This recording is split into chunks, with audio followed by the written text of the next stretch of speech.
नमस्कार मित्रांनो, मी आता चाललो आहे बघा काल्याला.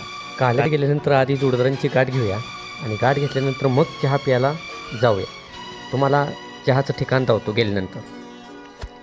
हे पहा जोडदाराचं आमच्या शॉप जोडदाराला घेतलेलं आहे. आता तुम्हाला आश्रम हॉटेल हे फेमस हॉटेल तुम्हाला दावतो. कारण हे पहा मित्रांनो, फेमस हॉटेल आश्रम हॉटेल म्हणून आहे. इथे आत एंट्री मारताच हॉटेलमध्ये जोडदाराची एवढी भारी स्माईल असते, दिवस अख्खा एकदम सुंदर जातो. आणि अशा रीतीने त्याने चहा गरम करायला ठेवलेला आहे. चहा गरम करत आहे तवर आता बसूया. इथं चहा स्पेशल भेटतो, नंतर भजी पण स्पेशल भेटतात. कारण हे भज्यासाठी चहासाठी एकदम फेमस हॉटेल आहे. आता चहा आलेला आहे, चहा पितो आणि जाता जाता ह्या चौकात दुर्गादेवी बसवलेली आहे. ही दुर्गादेवी खूप जागृत आहे. ह्या मातेचं दर्शन घेतलं पाहिजे आणि मगच आपल्या पुढच्या कामासाठी वाटचाल धरली पाहिजे. धन्यवाद.